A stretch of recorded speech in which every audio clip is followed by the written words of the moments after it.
Okay, I'm going to give you 3 guesses which movie that we are about to talk about. Damn. Hey guys, it's Sean O'Connell, the managing editor at CinemaBlend, and I'm here in Las Vegas for CinemaCon 2022, the annual gathering of theatrical exhibitors where they talk about all the different exciting movies that are going to be coming to a theater near you. As they have traditionally done in the past, Sony kicked off the festivities with a blockbuster panel talking about the big movies that they have coming to theaters, including Brad Pitt's Bullet Train, and they teased sequels for Ghostbusters, Venom, and The Equalizer. But I know why you guys are tuned into this video. You want to hear about the opening 15 minutes for the animated film Spider-Man Across the Spider-Verse. We were able to see the opening 15 minutes, and again, this was unfinished animation because, as you have heard here on CinemaBlend, they've moved this movie back to 2023. That's okay though. We're not going to have the footage here. It's not going to be online, but I can give you a thorough description of everything that was shown as Phil Lord and Chris Miller came out on stage to introduce the first 15 minutes of the film. So we start on Earth 65 with Spider-Gwen Stacy. She has left Miles Morales from the end of the first movie and she's back in her home world. She's returning back to her apartment where her father, Captain Stacy, is talking about having a break in the case against the female Spider-Man. He's going off to the Guggenheim, the museum in their New York City, and they're going to be tackling a very familiar villain from Spider-Man's universe, the Vulture. Adrian Toomes is going to be at the Guggenheim where Spider-Gwen is going to show up. She tackles him immediately. They get into a bit of a fight, and over the course of that fight, Spider-Man 2099, Miguel O'Hara, shows up to help with the battle.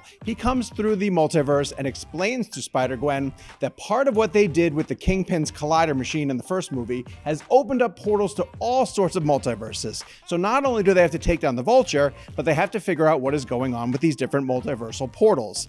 In addition to Miguel O'Hara and Spider-Gwen fighting the Vulture, we also meet Jessica Drew, and this is crazy. She arrives on scene driving a motorcycle, and she's actually about 6 or 7 months pregnant. So Phil Lord and Chris Miller are throwing everything they can at the wall with this one, and it is one of those knockout battles that we saw early in Spider-Man Into the Spider-Verse when Chris Pine's Spider-Man was taking on Norman Osborn. It's that kind of kinetic style. They're all over the museum, swinging, bouncing, plunging through walls, discussing the multiverse while also taking down the Vulture.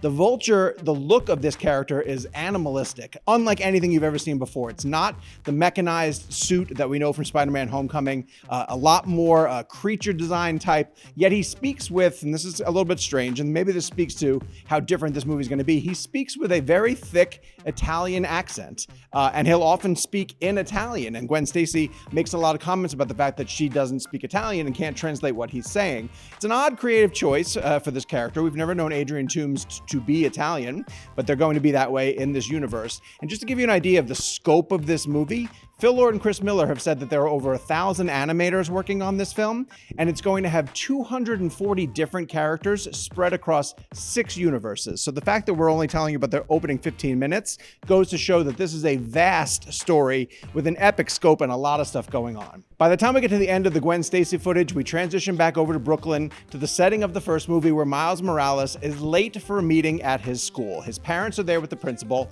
and she's telling him about how he's doing poorly in his classes, specifically Spanish. Of course, his mom is really upset about that. When Miles shows up, though, he's being given an opportunity.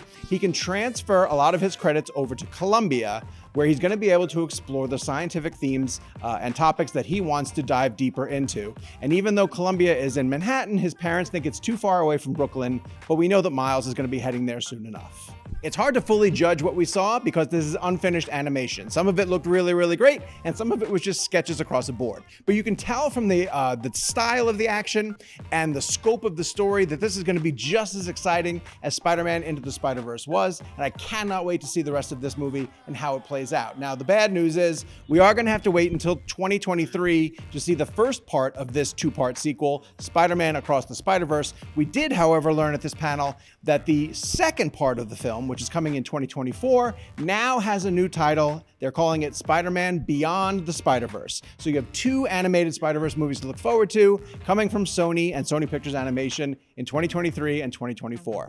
We're going to have so much more news coming to you guys from CinemaCon. All the big panels from Warner Brothers, Disney, Paramount is going to be showing Top Gun Maverick. So you're going to want to keep it here on our YouTube channel. Make sure you hit subscribe. turn on your notifications, and every time we put a new video up from CinemaCon, you guys will be the first ones to know.